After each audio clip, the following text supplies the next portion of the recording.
दोस्तों, उनसे पूछो जिनकी आंखें नहीं होती या जिनको दिखाई नहीं देता कि वह कैसा महसूस करते हैं। आप सोच भी नहीं सकते हैं। और आपको भगवान ने आंखें दी है जिनको आप खराब कर रहे हैं, उनका ध्यान नहीं रख रहे हैं। आजकल छोटे छोटे बच्चों के भी चश्मा लग जाता है। दोस्तों, इस संसार का सुंदर नजारा हम अपनी आंखों से ही देख सकते हैं। अगर हमारी आंखों की रोशनी हमसे छिन जाएगी तो हम कुछ भी नहीं देख पाएंगे। ये दुनिया हमारे लिए बेरंग हो जाएगी। इसीलिए अगर किसी की आंखों की रोशनी कम होने लगी है या जिसको बचपन में ही चश्मा लग गया है, वह इस कहानी को ध्यान से सुने और अपने परिवारजनों को भी इसके बारे में बताए। इस कहानी में आपको एक ऐसे चूर्ण के बारे में बताया जाएगा जिसका उपयोग करने से आपकी आंखों की रोशनी कुछ ही हफ्तों में वापस लौट आएगी और जिनको चश्मा लग गया है उनका चश्मा भी हट जाएगा।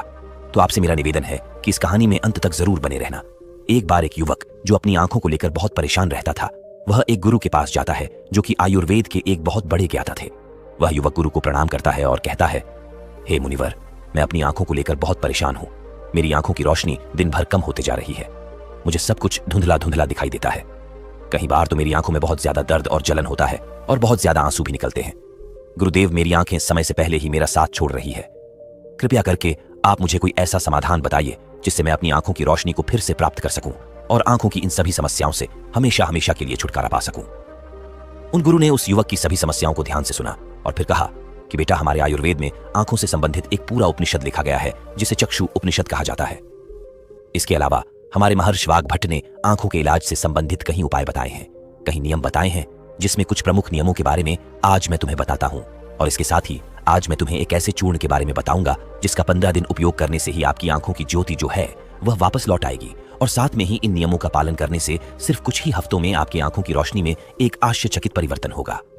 आप खुद देखेंगे कि आपकी आंखों की रोशनी वापस लौट आएगी और आपको पहले से अधिक स्पष्ट दिखाई देगा। और अगर तुम लंबे समय तक इस चूर्ण का उपयोग करते हो और इन नियमों का पालन करते हो तो तुम्हारी आंखों की सभी समस्याएं, सभी बीमारियां जड़ से खत्म हो जाएंगी और तुम्हारी आंखें हमेशा के लिए स्वस्थ और दृष्टिपूर्ण बनी रहेगी। फिर गुरु उस युवक से कहते हैं कि बेटा, सबसे पहले इन नियमों के बारे में जानते हैं।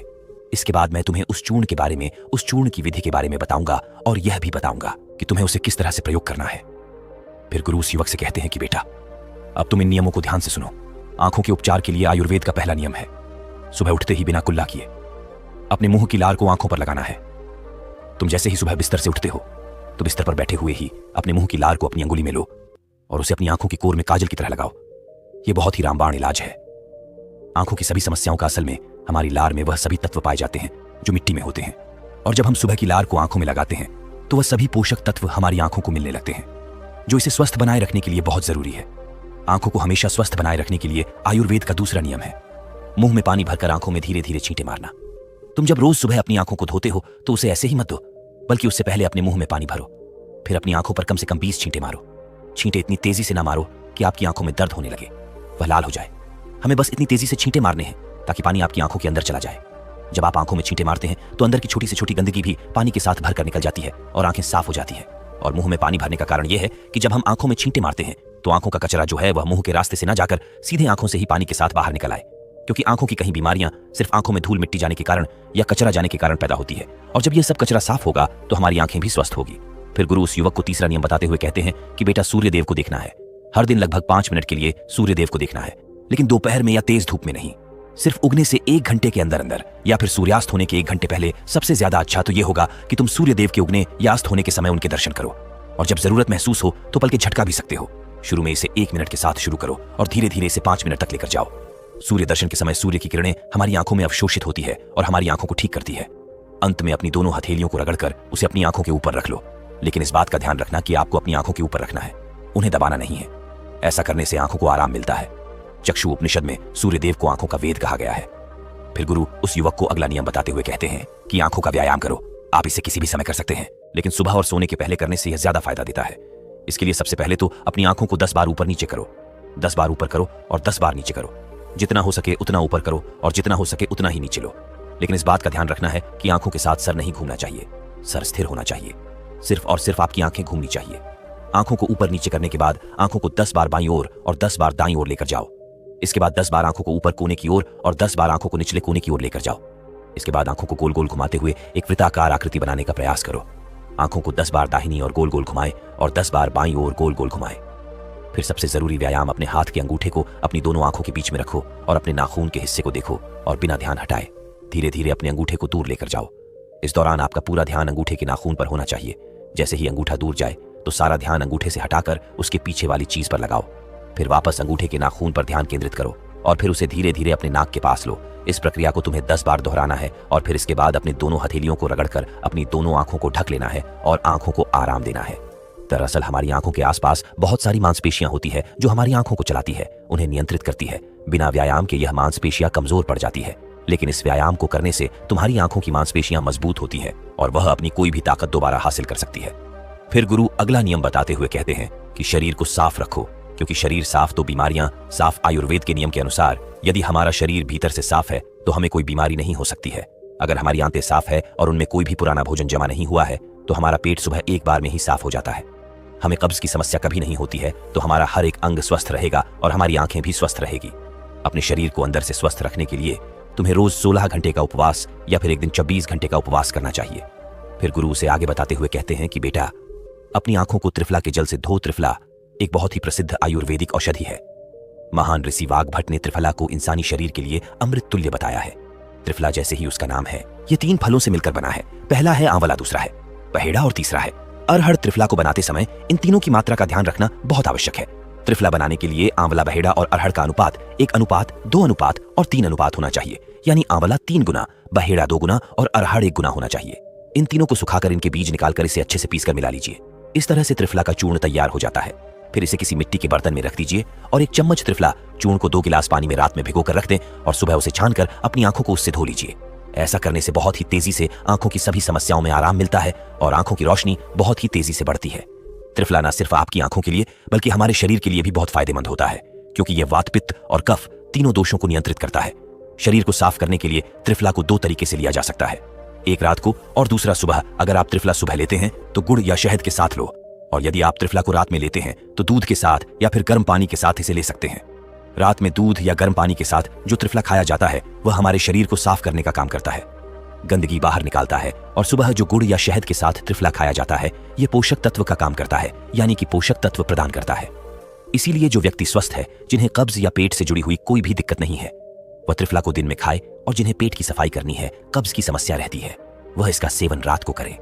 फिर गुरु उस युवक को अगला नियम बताते हुए कहते हैं कि बेटा, यह नियम बहुत ही लाभकारी है। इससे तुम्हारी आंखें और मन दोनों ही तेज बनते हैं। इसके लिए तुम्हें एक अंधेरे कमरे में दीपक या मोमबत्ती जला लेना है। फिर उसे इतनी ऊंचाई पर रखना है कि जब तुम बैठो तो वह तुम्हारी आंखों के ठीक सामने हो। ना ज्यादा ऊपर होना चाहिए और ना ही ज्यादा नीचे होना चाहिए। इसके बाद आपको अपने पीठ को सीधा करके आरामदायक स्थिति में बैठ जाना है और अपनी दृष्टि को उस दीपक या मोमबत्ती की ज्वाला पर यानी ज्योति पर केंद्रित करना है और लगातार उस ज्योति को देखना है। इस बीच यदि तुम पलक झपकाना चाहते हो तो आप झपका सकते हो, लेकिन कोशिश करो कि जितनी देर तुम बिना पलक झपकाए रह सकते हो तो बिना पलक झपकाए रहो। थोड़ी देर में तुम देखोगे कि तुम्हारी आंखों से आंसू बहने लगेंगे, लेकिन चिंता करने की कोई जरूरत नहीं है, क्योंकि यह क्रिया हमारे आंसुओं के द्वारा हमारी आंखों की सफाई कर रही है। इस प्रक्रिया के बीच आप आंखों के आंसू को रोकने का प्रयास न करें, बस इन्हें बहने दें। इस दौरान अपने हाथों से अपनी आंखों को भी स्पर्श नहीं करना है। जब यह प्रक्रिया पूरी हो जाए तब अपनी दोनों हथेलियों को रगड़कर धीरे धीरे अपनी आंखों के पास लेकर जाओ और आंखों को ढक लो। यह प्रक्रिया रोज रात को सोने से पहले कुछ मिनट के लिए करो। फिर तुम स्वयं देखोगे कि तुम्हारी आंखों की रोशनी दिन प्रतिदिन बढ़ती जा रही है। इस प्रक्रिया को करने से आपकी आंखों की रोशनी के साथ साथ आपकी एकाग्रता भी बढ़ती है। फिर गुरु उस युवक को अगला नियम बताते हुए कहते हैं कि किसी भी ठंडी सब्जी जैसे खीरा, लौकी और आलू के छोटे छोटे टुकड़ों को कुछ मिनट तक अपनी आंखों के ऊपर रखो। जब हम खीरे या लौकी को इस तरह से छोटे छोटे टुकड़ों में काटकर आंखों के ऊपर रखते हैं तो हमारी आंखों के आसपास का जो क्षेत्र है वह ठंडा हो जाता है और बाकी का क्षेत्र गर्म रहता है, जिससे आंख और सर के बीच का जो तापमान है उसमें अंतर आ जाता है और ज्यादा से ज्यादा रक्त आंखों की तरफ आने का प्रयास करता है। फिर जिस जगह पर रक्त का प्रवाह ज्यादा होता है उस जगह का इलाज खुद में खुद शुरू हो जाता है। इस प्रक्रिया को आपको हर दिन 10 से 12 मिनट तक जरूर करना है। इससे आपकी आंखों की रोशनी बढ़ेगी और आप ताजगी महसूस करेंगे। फिर गुरु उस युवक को अगला नियम बताते हुए कहते हैं कि बेटा, तुम्हें रोज ऐसा काम करना है जिसमें ज्यादा रक्त का प्रवाह हो, जैसे शीर्षासन, भस्त्रिका आसन। ऐसे आसनों को करने से रक्त की ज्यादा मात्रा आंखों की तरफ जाती है और आंखें स्वस्थ बनी रहती है। फिर गुरु उस युवक को कहते हैं कि बेटा, तुमने नियमों के बारे में तो जान लिया, अब मैं तुम्हें उस चूर्ण के बारे में बताता हूं जिसका उपयोग तुम्हें करना है, और उसका उपयोग करने से कभी भी तुम्हारी आंखों की ज्योति खराब नहीं होगी, और अगर जिनको चश्मा लग चुका है उनका चश्मा भी कुछ हफ्तों में उतर जाएगा। इस चूर्ण को बनाने के लिए आपको 4 चीजों का प्रयोग करना है, जिसमें पहली चीज है सौंफ, दूसरी चीज है बादाम, तीसरी चीज है धागे वाली मिश्री और चौथी चीज है काली मिर्च। हमें सबसे पहले तवे पर सौंफ को थोड़ा सेक लेना है। सौंफ को नेत्र ज्योति के रूप में अव्वल माना जाता है। इसकी तासीर ठंडी होती है। इसके साथ ही यह खाने को पचाने में बहुत ज्यादा मदद करती है। सौंफ हमारे शरीर के मोटापे को भी कम करती है। सौंफ में potassium, magnesium, zinc, iron, copper जैसे मिनरल्स भरपूर मात्रा में होते हैं। आपको सौंफ को तब तक सेकना है जब तक उसमें खुशबू ना आ जाए। जब खुशबू आने लगे तब आप उसे नीचे उतार लीजिए। फिर आपको बादाम को हल्का हल्का सेकना है। बादाम में विटामिन ए प्रचुर मात्रा में होता है जो हमारे दिमाग को तंदुरुस्त रखता है। इसमें प्रोटीन एवं फाइबर काफी अच्छी मात्रा में पाए जाते हैं, जिसकी वजह से हमारा पेट भरा भरा रहता है और यह हमारे मोटापे को भी कम करती है। इसके बाद आपको बादाम और सौंफ को अच्छी तरीके से पीस लेना है, इसका बारीक चूर्ण बना लेना है। और इसके बाद आपको धागे वाली मिश्री में से धागा निकाल देना है और उसे कूटकर उसका बारीक चूर्ण बना लेना है। फिर आपको 10 से 15 काली मिर्च लेनी है। काली मिर्च में एंटी इन्फ्लेमेटरी तत्व पाए जाते हैं जो आंखों के लिए बहुत लाभदायक होते हैं। इसके साथ ही काली मिर्च जीवाणु रोधक और इम्यूनिटी बढ़ाने में सहायक होती है, जिससे आंखों की रोशनी मजबूत बनती है। काली मिर्च में विटामिन ए और विटामिन ई पाए जाते हैं जो आंखों के लिए बहुत लाभदायक है। काली मिर्च को भी आपको अच्छी तरीके से कूट लेना है, उसका भी बारीक चूर्ण बना लेना है। फिर आपको इन चारों चीजों को एक साथ मिक्स कर लेना है। फिर आपको इस चूर्ण को 1 चम्मच गुनगुने पानी में या फिर 1 गिलास दूध में सुबह सुबह खाली पेट लेना है। इसको लेने से आपकी आंखें बिल्कुल स्वस्थ रहेगी और साथ ही साथ आपका पेट भी बिल्कुल साफ होगा। आप अच्छी तरह से फ्रेश हो पाएंगे। इससे आपको अच्छी नींद आएगी और आपकी आंखों की रोशनी और दिमाग तेज होगा और ये चारों चीजें जो है वह आपको अपने घर में ही उपलब्ध हो जाएंगी। फिर गुरु उस युवक से कहते हैं कि बेटा, आज के समय में आंखों को स्वस्थ रखने के लिए जो सबसे ज्यादा जरूरी है वह है अपनी स्क्रीन टाइम को कम करना। आजकल लोग सुबह उठते ही सबसे पहले अपने फोन के मैसेज को देखते हैं और फिर पूरे दिन यहां तक कि देर रात तक मोबाइल या लैपटॉप को यूज करते हैं। और इन लैपटॉप, फोन, टीवी से निकलने वाली लाइट हमारी आंखों के लिए बहुत नुकसानदायक होती है। इसीलिए आप एक ऐसा रूटीन बनाएं जिसमें आप रात में 8 या 9 बजे के बाद किसी भी तरह की स्क्रीन को नहीं देखेंगे। ऐसा करने से आपकी आंखों को तो आराम मिलेगा ही, साथ ही साथ आपकी नींद जो है वह गहरी हो पाएगी और अगले दिन आप तरोताजा महसूस करेंगे। और अगर आपका काम देर रात तक लैपटॉप पर है तो आप हर कुछ देर में ब्रेक लो, आंखों को बंद करो और उन्हें आराम दो।